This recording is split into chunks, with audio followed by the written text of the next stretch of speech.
What do you want from us, Jihoon? Why can't you just leave us alone? I love you, Aiden. You're the man I love. I love you too, Naomi. So much. Are you going to marry my mommy? Maybe someday, if your mommy says yes. I still love you, Naomi. I never really stopped loving you. I'm with someone else. What you feel is irrelevant.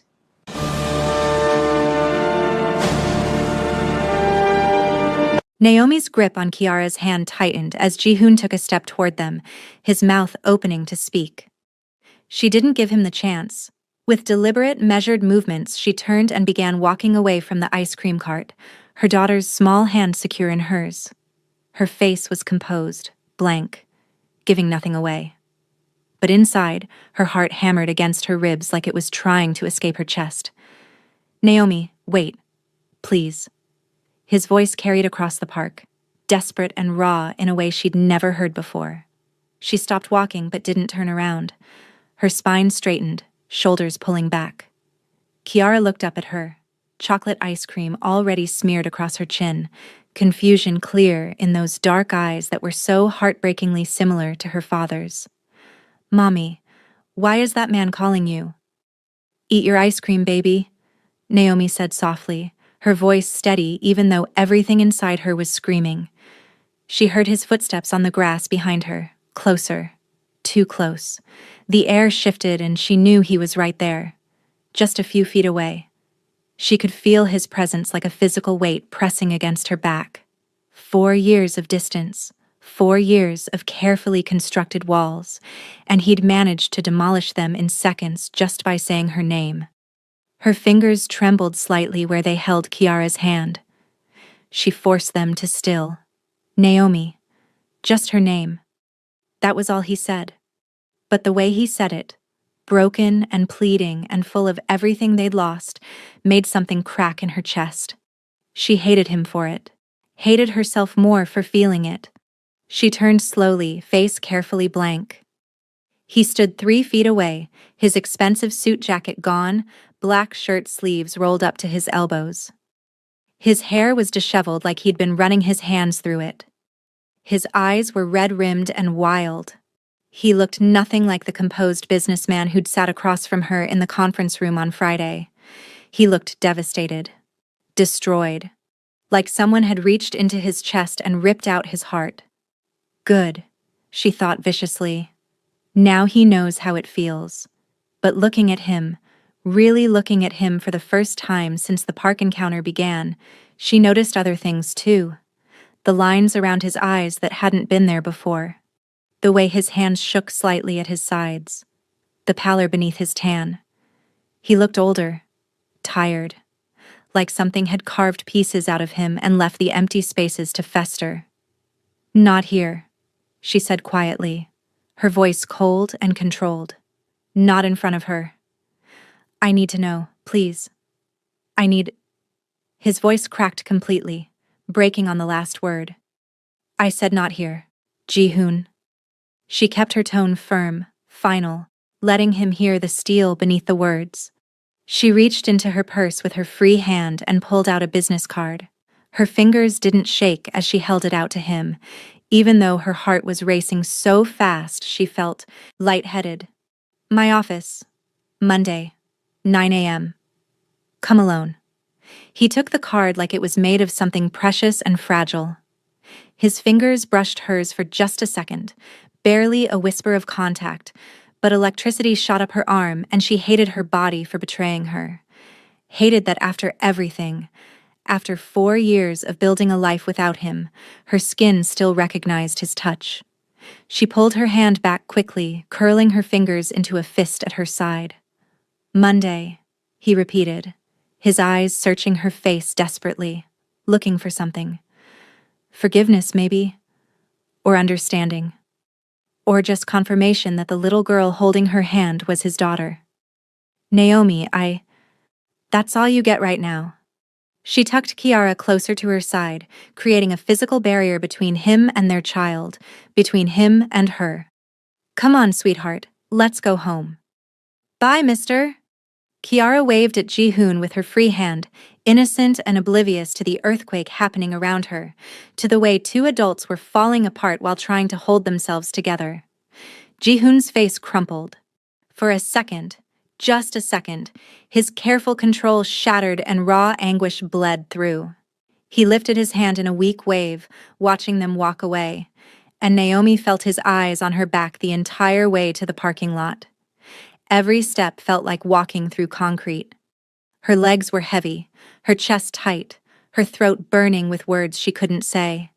She wanted to turn around, wanted to scream at him, wanted to demand answers, to ask why, to make him hurt the way he'd hurt her. But more than that, more than anything, she wanted to keep walking. To protect Kiara from the chaos of adult pain and broken hearts. To maintain the control she'd spent 4 years building. So she didn't look back. Not once. Even though everything in her wanted to. In the car, with Kiara safely buckled into her car seat, Naomi gripped the steering wheel and stared straight ahead.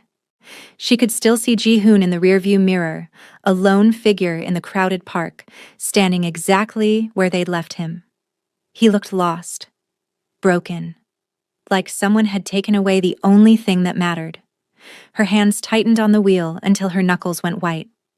"Mommy, who was that man?" Kiara asked from the back seat, her voice small and curious. "Just someone Mommy used to know, baby." He looked sad, like you do sometimes when you think I'm not watching. The observation hit Naomi like a physical blow. She glanced in the rear-view mirror at her daughter's face, so innocent and perceptive in the way only children could be. "Did he?" Naomi managed, her voice only slightly strained. "Yeah." His eyes were sad. "Are you sad, Mommy?" "No." "Yes. Always. Never." She didn't know anymore. "No, sweetheart. Mommy's fine." The lie tasted bitter on her tongue, joining all the other lies she'd told herself over the past 4 years. "Hey, how about we get pizza for dinner? Your favorite?"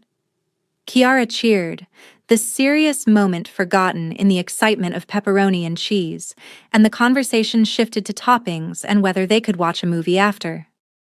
Normal things, safe things, things that didn't require Naomi to explain the unexplainable to a 4-year-old who just wanted pizza and cartoons. That night, after Kiara was bathed and dressed in her favorite purple pajamas, after they'd read 3 stories and sung 2 songs, after her daughter's eyes finally fluttered closed in exhausted sleep, Naomi stood in the doorway of Kiara's room and let herself feel everything she'd been holding back. Her chest ached, her throat burned, her eyes stung with tears she refused to let fall. Not yet. Not where anyone could see, not even her sleeping daughter. She walked to her bedroom on autopilot, closed the door, and leaned against it. Her phone buzzed in her pocket. Aiden. "Hey, beautiful. Haven't heard from you all day. Everything okay?" She stared at the message. Sweet, dependable Aiden, who deserved so much better than a woman with a shattered heart she was still trying to piece together. Aiden who showed up, who stayed, who loved Kiara like his own. Aiden who was everything Ji-hoon hadn't been. Her fingers hovered over the keyboard. She should tell him that her ex-husband had appeared in the park, that Kiara had asked if he was her daddy, that her entire carefully constructed world had tilted on its axis. But the words stuck in her throat, trapped behind all the other things she couldn't say. Instead, she typed, "Sorry. Busy day with Kiara. Park, ice cream, the usual chaos. Miss you." The response came immediately. "Miss you too. Dinner tomorrow? I've barely seen you this week." She hesitated. Part of her wanted to say no, to hide in her apartment and process everything alone. But that wasn't fair to Aiden. He hadn't done anything wrong, and maybe seeing him would help. Maybe being with someone who loved her simply and completely would remind her that she'd moved on, that Ji-hoon was the past and Aiden was her present. "Yes, dinner sounds perfect. Pick me up at 7? It's a date. Love you." "Love you too." She set down her phone and walked to her bathroom. The shower was scalding, almost painful, steam filling the space until she could barely see. She needed it. needed to wash away the feeling of Ji-hoon's eyes on her, the memory of his voice saying her name, the ghost of his touch when their fingers had met over that business card. Under the spray of water, alone where no one could see or hear, Naomi finally let herself break. Just a little. Just enough to release some of the pressure building in her chest. Silent tears streamed down her face, mixing with the shower water and disappearing down the drain. She cried for the girl she'd been 4 years ago, so in love and so naive. She cried for the years she'd wasted waiting in Seoul with a growing belly and a breaking heart. She cried for Kiara, who deserved a father who'd been there from the beginning. And she cried for herself, because seeing Ji-hoon again had ripped open wounds she'd thought were healed. They weren't healed. They'd just been buried. And now they were bleeding again, raw and fresh as the day he'd first broken her. But tears didn't solve anything. Tears didn't build companies or raise daughters or protect hearts from men who'd already destroyed them once. So after 10 minutes, maybe 15, she turned off the water and stepped out. She dried her face roughly, erasing any evidence of weakness. By the time she looked in the mirror, her eyes were red, but her jaw was set. Her spine was straight. She'd survived losing Ji-hoon once. She'd do it again if she had to. But this time, she had armor. This time, she had walls. This time, she wouldn't let him close enough to hurt her. Monday morning came too quickly and not quickly enough. Naomi arrived at her office at 6 a.m., unable to sleep, unable to sit still at home where Kiara's innocent questions about the sad man from the park kept echoing in her mind. She went through her morning routine on autopilot. Coffee, emails, reports, anything to keep her mind occupied and away from the fact that in 3 hours, Ji-hoon would walk through her door. At 8:45, her assistant knocked. "Ms. Williams, Mr. Park is here. He's very early." Of course he was. Probably hadn't slept either. Good. Let him be as tortured as she'd been. Naomi checked her reflection one more time. Perfect. Composed. Untouchable. "Let him wait," she said, her voice cool. "Send him in at 9:15. Let him sweat. Let him sit in that waiting room and feel even a fraction of the anxiety she'd felt for a year, waiting for a call that never came. Let him understand what it felt like to wait for something you desperately wanted but couldn't control." She used the extra time to finish reviewing contracts, to respond to emails, to do anything except think about the man sitting outside her office, probably falling apart. But her mind kept drifting. Kept wondering if he looked as destroyed as he had in the park. Kept remembering the way his voice had broken when he'd said her name. She crushed those thoughts viciously. They didn't matter. He didn't matter. Only Kiara mattered. At exactly 9:15, her assistant knocked again. Naomi took a deep breath, straightened papers that didn't need straightening, and said, "Send him in." The door opened and Ji-hoon entered. He looked worse than he had in the park, if that was possible. His suit was immaculate, but his face was haggard, dark circles under his eyes so pronounced they looked like bruises. His hair was perfectly styled, but his hands trembled slightly at his sides. He looked like a man who hadn't slept in days, who'd been living in his own personal hell. She felt nothing, or told herself she felt nothing. The tightness in her chest was just from holding her breath. The burning behind her eyes was from staring at her computer screen too long. Nothing more. "Sit," she said, not standing, not offering pleasantries, just pointing to the chair across from her desk like he was any other business associate, and not the man who'd once been her husband, who'd once held her while she cried, who'd once promised to love her forever. He sat heavily, like his legs couldn't hold him anymore. His hands clasped tightly in his lap, knuckles white. For a long moment, neither of them spoke. The silence stretched between them, heavy with 4 years of history and hurt, and all the things they'd left unsaid. Finally, Ji-hoon broke it. His voice was rough, scraped, raw. "Is she mine?" Direct. No preamble, no small talk, just the question that had probably been eating him alive since Sunday afternoon in the park. Naomi met his eyes, held his gaze. Let him see the truth before she spoke it. Let him understand what she was about to confirm. Yes. The single word hit him like she'd physically struck him. His breath left him in a rush and he bent forward, elbows on his knees, head in his hands. His shoulders shook. She realized with a distant sort of shock that he was crying. Ji-hoon, who never cried, who'd looked at her 4 years ago with ice in his eyes and said he didn't love her anymore, was sobbing in her office. Part of her, a small, treacherous part she tried to bury, wanted to go to him, wanted to put her hand on his shoulder and tell him it was okay. Old habits died hard, but the bigger part, the part that had survived his abandonment and built an empire from her broken heart, stayed exactly where she was, unmoved. Her face remained blank even though something in her chest was cracking, even though seeing him break down made her want to break down too. But she'd learned how to feel everything while showing nothing. It was a skill born of necessity, honed over 4 years of pretending she was fine when she was falling apart. 4 years, he said finally, his voice muffled by his hands. You kept her from me for 4 years. The accusation lit a fire in her chest. Rage, pure and hot, flooded through her veins. But she didn't explode, didn't yell. Her anger came out cold and controlled, more dangerous than any scream. She stood up slowly, deliberately. Her chair rolled back and hit the wall with a soft thud. I kept her from you? Her voice was quiet, deadly. I kept her from you? Ji-hoon looked up, tears streaming down his face. You left me, Ji-hoon. Each word was precise, sharp as a blade. You sat across from me at our anniversary dinner and told me, you didn't love me anymore. You asked for a divorce like you were canceling a subscription.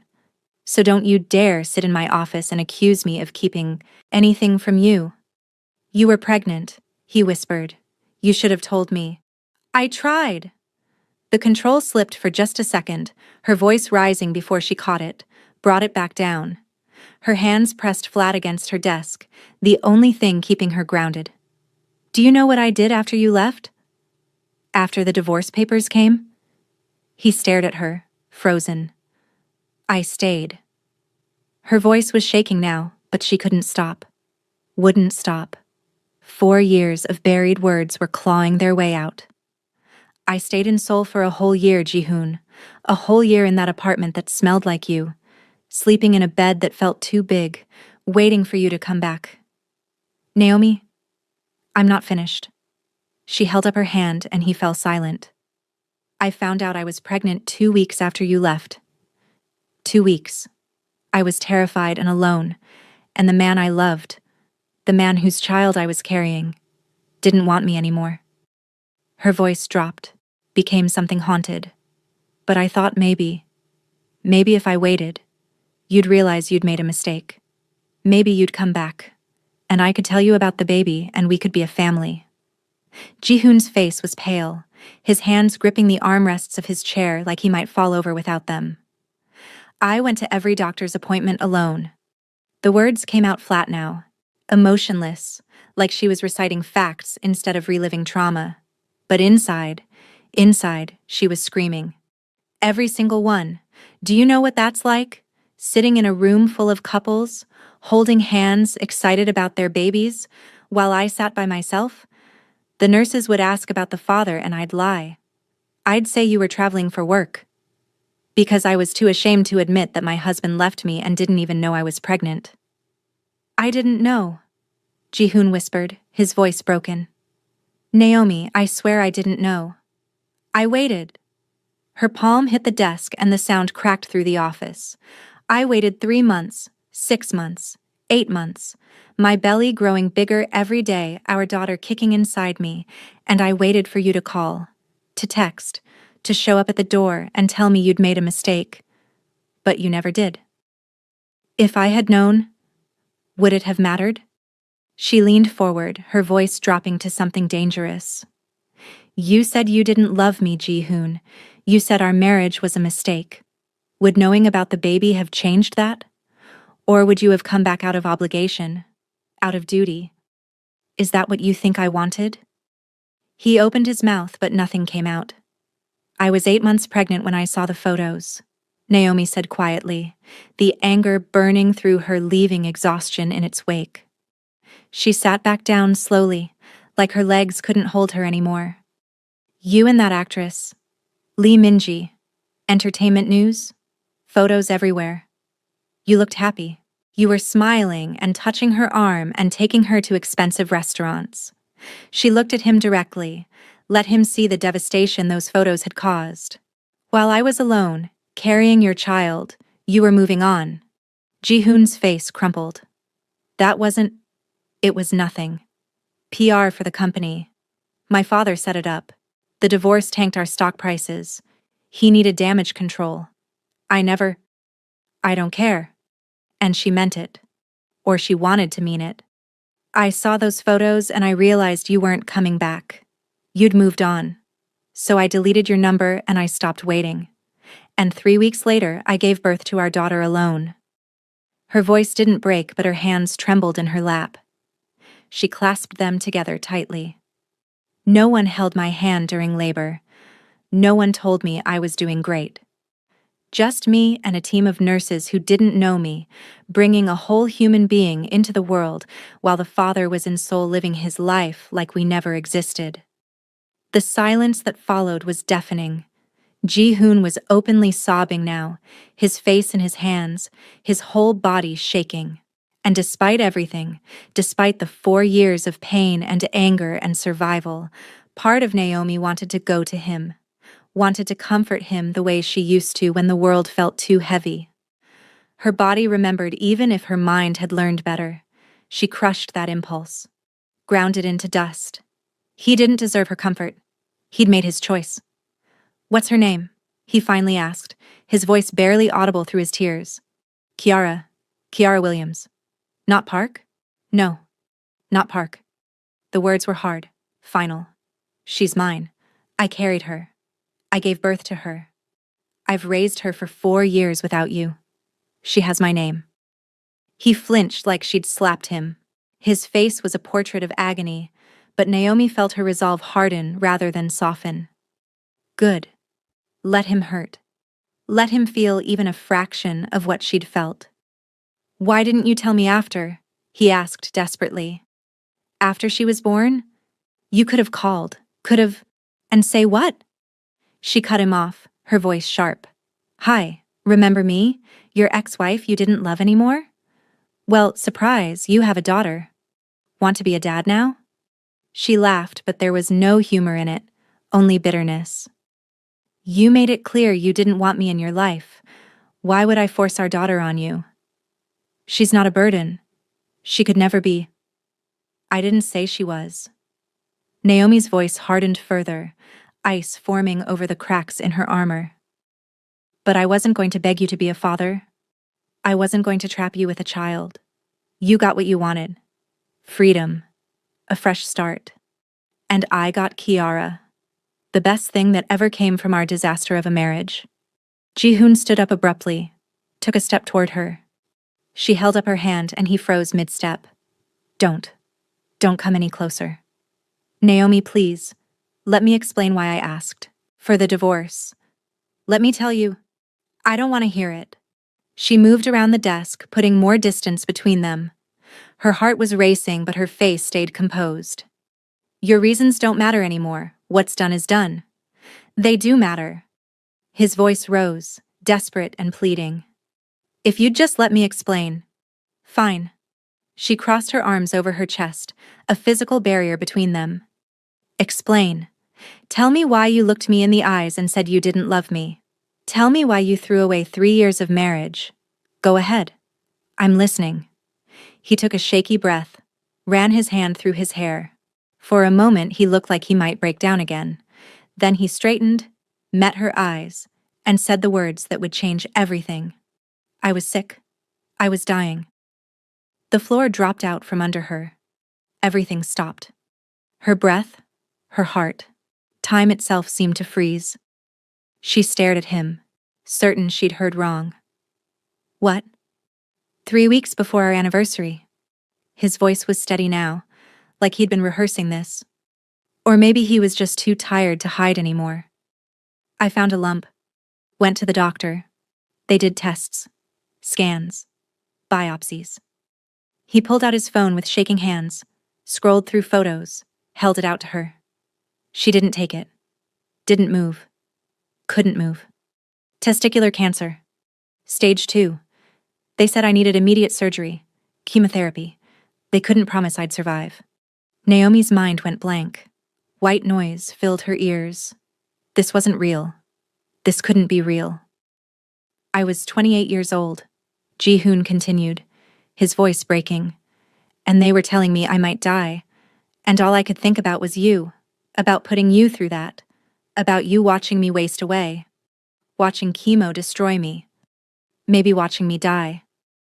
So you decided for me. The words came out automatically, her brain struggling to process, to understand. I couldn't do that to you. His eyes were pleading, begging her to understand. Couldn't trap you in a marriage watching your husband die. You were so young, so full of life. You had your whole future ahead of you, and I was facing the possibility of not having a future at all. He swiped to another photo on his phone, held it out again. This time she took it with numb fingers. The photo showed Ji-hoon in a hospital bed, gaunt and pale, his head completely bald. He looked like a ghost, like death itself. Purple bruises covered his arms from IVs. His eyes were hollow, sunken.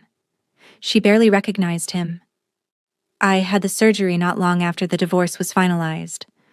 His voice was distant now, like he was talking about someone else's life. Started chemo sometime later. I was so sick, Naomi. So sick I wanted to die. Some days I prayed I would just, so the pain would stop. Her hands were shaking. The phone trembled in her grip. She stared at the photo of the man she'd loved, reduced to a shell, and felt something crack wide open in her chest. The actress? He laughed bitterly. That was my father's doing. The divorce tanked the company's stock. Investors were pulling out. He needed damage control, needed the public to think I'd moved on to someone appropriate. Someone Korean. Someone who could stabilize things. He took the phone back gently, their fingers brushing. I barely remember those photos being taken. I was between chemo sessions, so sick I could barely stand. But my father insisted. Said the company needed it. That thousands of jobs depended on our public image. Naomi couldn't speak. Couldn't breathe. Her mind was racing, trying to reconcile the man who'd coldly asked for a divorce with the man who'd been fighting for his life. And then, she managed to whisper, I got through treatment. 6 months of hell. Chemo every 3 weeks. Radiation. More surgery. He swallowed hard. I thought I was dying. For months, I genuinely believed I wouldn't make it. But 2 years ago, they declared me in remission. Cancer-free. He looked at her with such raw hope it physically hurt to witness. The first thing I did was look for you. The very first thing. I hired investigators, private detectives. I searched everywhere. But you'd disappeared completely. It was like you'd vanished into thin air. I came home, Naomi said, her voice hollow. To New York, where I should have stayed in the first place instead of following you to Seoul. I know that now, but then I couldn't find you. I thought maybe you'd remarried. Maybe you were happy. Maybe it was better if I stayed away. The office was too small, too hot, too suffocating. Naomi walked to the window, pressed her hand against the cool glass. Manhattan stretched out below her, glittering and indifferent to the bomb that had just detonated in her life. Cancer. He'd had cancer. He'd pushed her away because he was dying. But instead of making it better, instead of making her understand and forgive, it made her angrier. So much angrier. A rage unlike anything she'd felt before was building in her chest, hot and consuming and righteous. She turned around slowly. You didn't trust me. Ji-hoon blinked, confused. What? You had cancer. Her voice was shaking with controlled fury. You were dying, and you didn't trust me enough to tell me, to let me be there for you. I was trying to protect you. I didn't need protection. The words exploded out of her. I needed my husband. I needed the truth. I needed the man I loved to trust me enough to let me stand by him when he needed me most. She moved toward him now, all her carefully constructed control shattering. You made that decision alone, decided I was too weak to handle it, too fragile to watch you fight. You didn't think I was strong enough to be there for you. That's not... Do you know what that year was like? Tears were burning in her eyes, but she refused to let them fall, refused to show that weakness. Thinking you just stopped loving me? That I wasn't enough? That our marriage meant nothing? I could have handled cancer, Ji-hoon. I could have handled chemo and surgery and fear and uncertainty. What I couldn't handle was thinking you threw me away like I was garbage. Naomi, we could have faced it together. I could have been there. Could have held your hand through chemo. Could have told you it would be okay, even when it felt like it wouldn't be. But you didn't let me. You didn't trust me enough. Ji-hoon was crying again, openly, without trying to hide it. I'm sorry. God, Naomi, I'm so sorry. I thought I was doing the right thing. The right thing would have been honesty.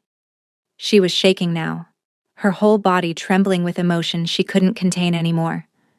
She took a deep breath, forced herself to calm down, to regain the control that was slipping through her fingers like sand. When she spoke again, her voice was steadier, but no less intense. The right thing would have been trusting your wife, the woman who loved you, the woman who would have walked through fire for you. But you didn't trust me. You thought you knew better. You made the decision for both of us and left me to suffer the consequences. The silence stretched between them, heavy with grief and regret, and all the what-ifs that would haunt them both forever. I understand now, Naomi said finally, her voice quiet but firm. I understand why you did it, but understanding doesn't erase the pain, doesn't give me back that time, doesn't change the fact that you didn't trust me enough to let me in. What can I do? Ji-hoon asked desperately. Tell me what I can do to make this right. You can't make it right. The words were simple, final. What's done is done. We can't go back. We can only move forward. Then let me move forward with you. With both of you. You can move forward with Kiara, she corrected sharply. On my terms, that's all you get.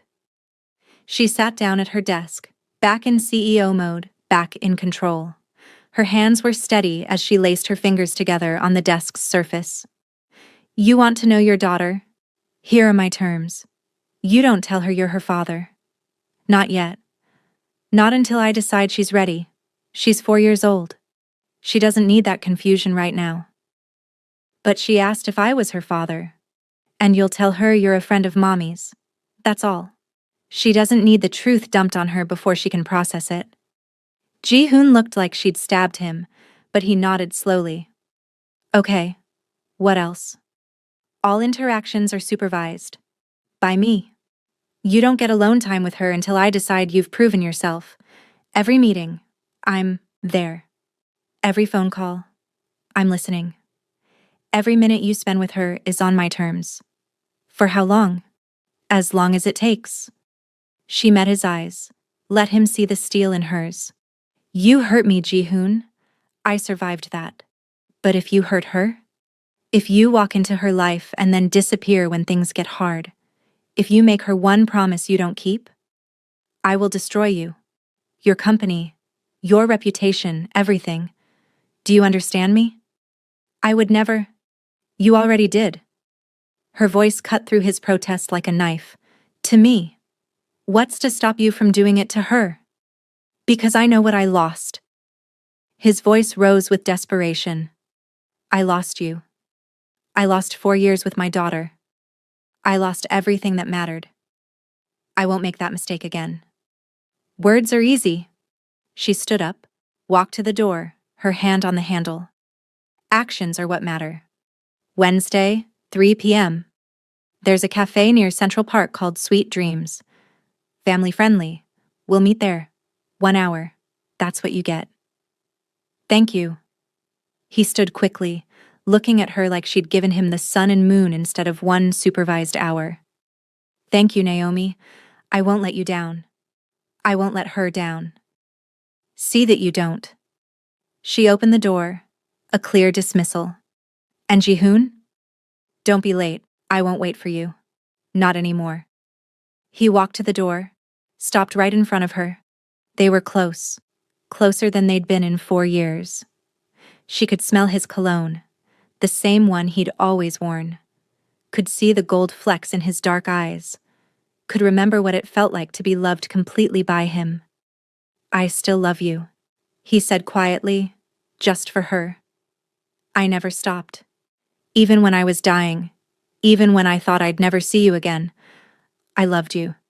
Something in her chest twisted painfully, but her face remained impassive, her voice cold. I'm with someone else, a good man. Someone who was there when you weren't. Someone who doesn't make decisions for me like I'm a child who can't handle the truth. Your feelings are irrelevant. Naomi, this is about Kiara. Only Kiara. We are not friends. We are not rekindling anything. You are the man who abandoned me, and I am the woman who survived it. The only reason you're getting this chance is because my daughter deserves to know her father, even though her father doesn't deserve her. She stepped back, putting space between them. Now get out of my office. I have actual work to do. He left without another word, and she closed the door behind him. Leaned against it for just a moment, letting herself feel the tremor in her hands, the racing of her heart, the ache in her chest that threatened to consume her. Cancer. He'd had cancer. He'd thought he was dying, but he still should have told her. She pushed away from the door and returned to her desk, opened her laptop, focused on work because work was safe. Work didn't break your heart or make you question everything you thought you knew. Work was just work. That evening, Naomi spent extra time getting ready for dinner with her boyfriend. She wore the red dress Aiden loved, the one that brought out her eyes. Put on the perfume he'd bought her for her birthday. When she looked in the mirror, she looked like a woman who had her life together. A woman in love with a good man. A woman who'd moved on. If only the reflection was the truth. Aiden arrived exactly at 7, punctual as always, holding a bouquet of her favorite flowers, peonies. He remembered everything. Wow, he said when she opened the door. You look incredible. Thank you. She took the flowers and kissed him. His lips were warm and familiar and safe. Everything Jihoon's weren't. Let me put these in water. In the kitchen, arranging the flowers in a vase, she heard Aiden talking to Kiara in the living room. And then the princess fought the dragon herself because she didn't need a prince to save her, Kiara was saying, clearly finishing a story. That's right, Aiden agreed. The best princesses save themselves. Are you going to marry my mommy? Kiara asked with the blunt curiosity of a 4-year-old. Naomi froze, holding a peony stem.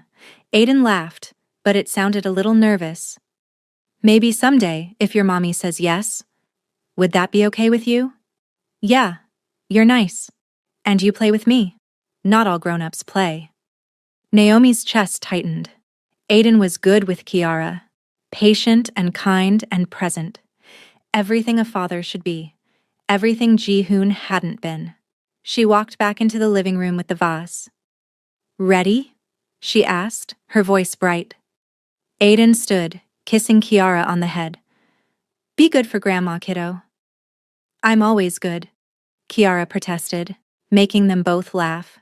The restaurant was one of their favorites, intimate and quiet. The kind of place where they could actually talk. They ordered wine and appetizers and fell into easy conversation. Aiden talked about a new project at work. Naomi listened, asked questions, laughed at the right moments, playing the role of attentive girlfriend because she was an attentive girlfriend. She loved Aiden. She did. You seem distracted, Aiden said halfway through dinner, his hand covering hers on the table. This was it. The moment she had to decide how much to tell him. She looked at Aiden, at his kind eyes and patient expression, and realized she couldn't lie to him. Not about this. My ex-husband is in New York, she said quietly. The Park Industries CEO. He's Kiara's father. Aiden's hand stilled on hers. What? We ran into him at the park on Sunday. Kiara asked if he was her daddy. He figured it out. She took a breath. We had a meeting this morning. He wants to be part of her life. And you're letting him? There was no judgment in his voice, just curiosity and concern. For Kiara, she deserves to know her father. Naomi squeezed his hand. Aiden processed this, his face thoughtful. How do you feel about him being back? I don't know. It was the most honest answer she could give. Angry mostly. But it doesn't change anything between us. Doesn't it? He studied her face carefully. Naomi, I need to know. Do you still have feelings for him? The question hung in the air between them. She could lie. Should lie. But Aiden deserved the truth. What I felt for him died 4 years ago, she said, meeting his eyes. He destroyed that when he left. You're the man I'm with. The man I love. That's what matters. She watched him search her face, looking for reassurance or maybe deception. She tried to project confidence, certainty, but inside she was a mess of contradictions. Did she still have feelings for Ji-hoon? She didn't know. She didn't want to know. I love you, Aiden said finally. And I love Kiara. If her father is going to be part of her life, I'll support that. But I need you to be honest with me. If things change, if you feel differently, I need you to tell me. Nothing's going to change. She leaned forward, squeezed his hand tighter. He's going to be in Kiara's life, but not mine, I promise. The words felt hollow even as she said them, but she needed them to be true. Needed Aiden to believe them. Needed to believe them herself. He kissed her then, deep and thorough, and she kissed him back, trying to pour everything into it, trying to convince herself that this was enough, that he was enough, that she'd moved on. When they got back to her apartment, Aiden came up. They sat on the couch after checking on Kiara, who was asleep in her room, and watched a movie neither of them paid attention to. His arm was around her head on his shoulder. It was comfortable, easy, safe. His hand traced patterns on her arm. Stay with me this weekend? We could take Kiara to that museum she's been asking about. Make a day of it. That sounds perfect. Yeah? He tilted her face up to his. I miss you. Even when we're together, I feel like I'm missing you lately. The observation cut deeper than it should have. I'm sorry. I don't mean to be distant. Then don't be. He kissed her forehead. Let me in, Naomi. You don't have to be strong all by yourself. Let me help. She kissed him then. Let him pull her closer. Let the physical connection substitute for the emotional one she couldn't quite give him. His hands were gentle, reverent, his kisses slow and deep. This was good. This was right. This was the man she should want. So why did her mind keep drifting to dark eyes and a broken voice saying, I never stopped loving you? She pushed the thought away violently and focused on Aiden, on the man who was here, who stayed, who loved her without conditions or complications. She kissed him harder, needing to prove to herself that she'd moved on, that Ji-hoon's return changed nothing about her feelings for Aiden. Later, lying in bed with Aiden asleep beside her, his arm heavy across her waist, Naomi stared at the ceiling. Her phone was on the nightstand. She could see the screen light up with a notification. She carefully extracted herself from Aiden's arm and picked it up. A text from an unknown number. But she knew who it was before she even opened it. Thank you for today. I know I don't deserve your generosity. I'll be at the cafe on Wednesday. I won't let her down. I won't let you down. Not again. Ji-hoon. She should delete it. Should block the number. Should protect the peace she'd built with Aiden. But she didn't. She read it 3 times, her thumb hovering over the screen, before finally typing back. This isn't about you or me. It's about Kiara. Don't forget that. His response came immediately, like he'd been waiting by his phone. I won't, I promise. How is she? Does she ask questions? Does she understand? She shouldn't engage. Shouldn't have this conversation. But something in her needed to respond. She asked who you were. I told her you were someone Mommy used to know. She said you looked sad.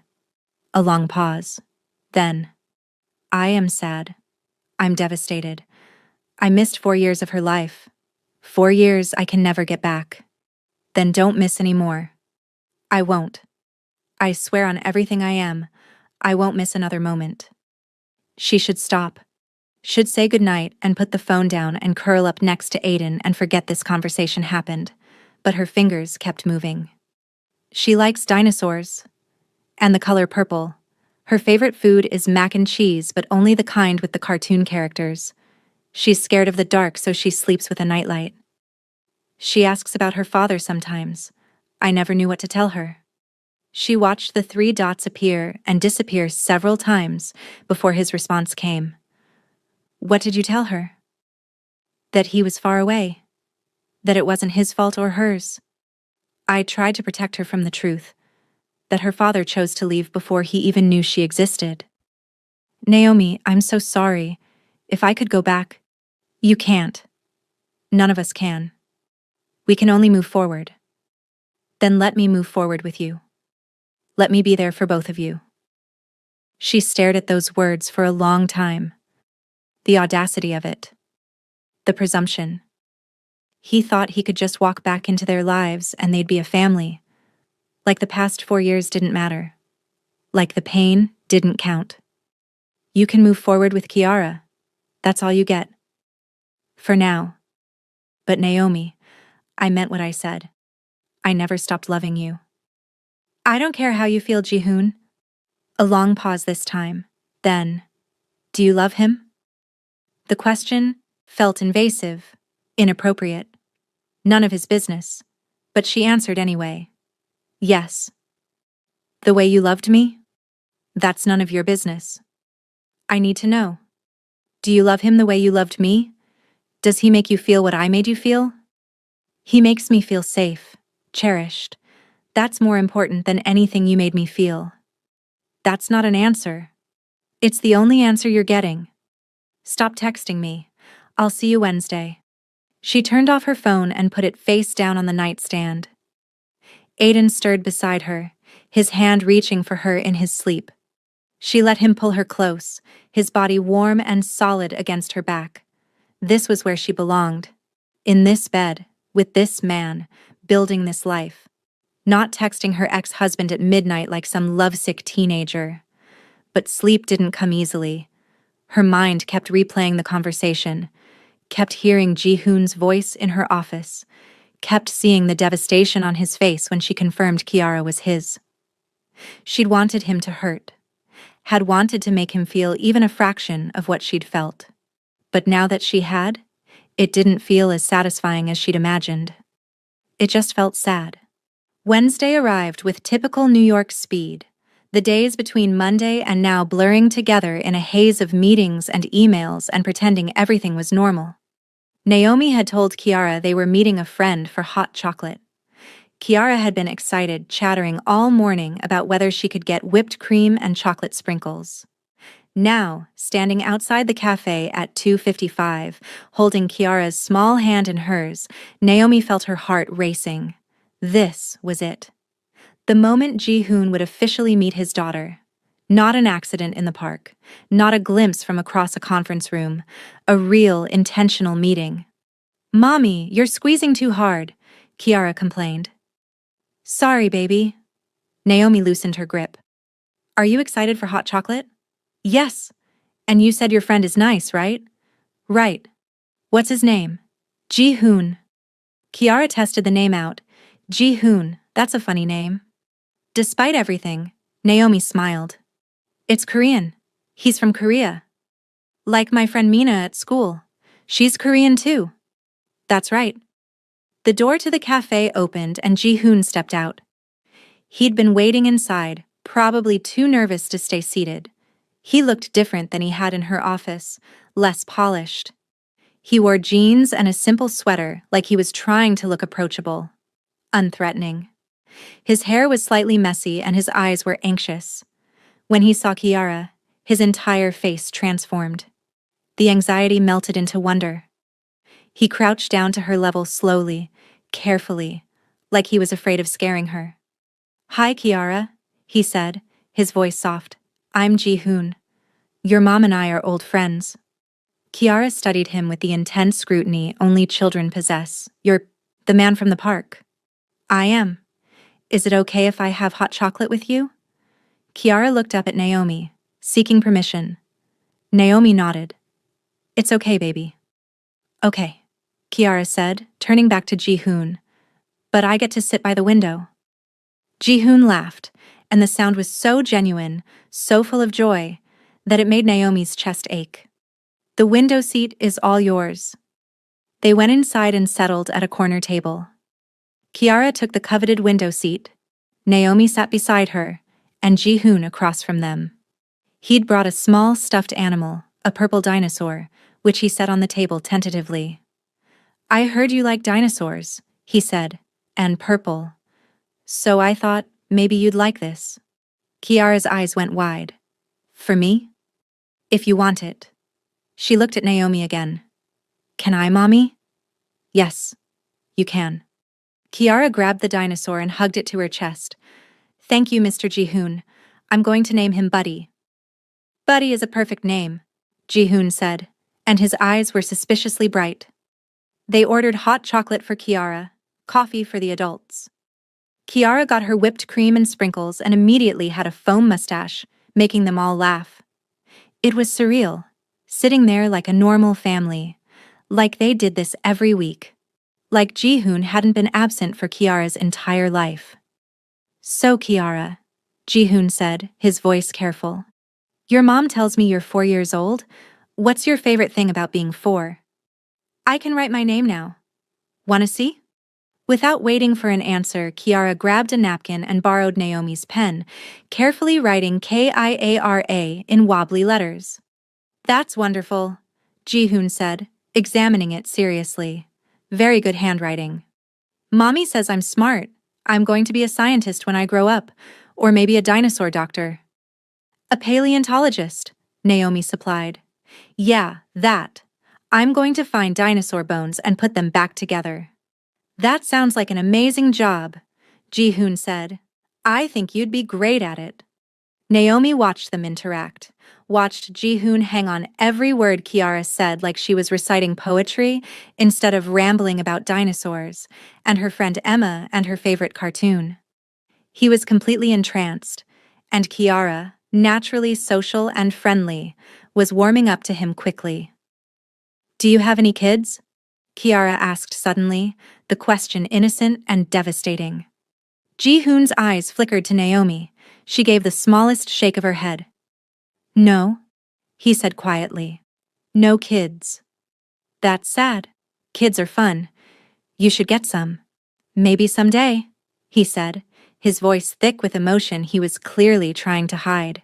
You could play with me sometimes. If Mommy says it's okay.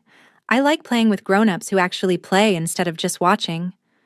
I would love to play with you, Ji-hoon said. If your mom says it's okay. Both of them looked at Naomi. She felt the weight of their expectations, their hopes. One too young to understand the complexity, one too aware of everything at stake. We'll see, Naomi said, the same non-answer she always gave. They stayed for an hour. Kiara talked almost the entire time, telling Ji-hoon about her preschool, her favorite books, her stuffed elephant named Mr. Snuggles. Ji-hoon listened to every word, asked questions, laughed at her jokes. He was good with her. Natural, like he'd been doing this for years instead of minutes. Finally, Naomi checked her watch. We need to go, baby. Grandma's expecting us. Aw, already? Kiara's face fell. But I didn't finish telling Mr. Ji-hoon about the time I saw a real dinosaur at the museum. You can tell me next time, Ji-hoon said. If your mom says there can be a next time. Can there be, Mommy? Please? How could she say no with Kiara's hopeful face looking up at her? With Ji-hoon's careful, guarded expression trying not to show how much her answer mattered? Maybe next week, Naomi heard herself say. Kiara cheered and hugged Buddy the dinosaur tighter. Ji-hoon's whole face lit up, years of sadness momentarily erased by hope. Outside the cafe, Kiara surprised them both by running to Ji-hoon and hugging his legs. He froze, then slowly, carefully, hugged her back, his large hands gentle on her small back. Naomi watched him close his eyes, memorizing the moment. When Kiara pulled away and grabbed Naomi's hand, ready to go, Ji-hoon looked like someone had given him the world and then taken it away in the same breath. Bye, Mr. Ji-hoon. Kiara waved enthusiastically. Bye, Kiara, he managed, his voice rough. After Kiara ran ahead to look at a dog, Ji-hoon turned to Naomi. Thank you. For today. For letting me. His voice broke. She's perfect. You did an incredible job raising her. I know, Naomi said simply. Because she did know. She'd done it alone and she'd done it well. Can I? He stopped, started again. Would it be okay if I texted you? About her? About next time? Naomi should say no, should maintain boundaries, should keep him at arm's length. But Kiara was already attached to Mr. Ji-hoon and his purple dinosaur. And despite everything, despite all the pain and anger, he'd been good with her today.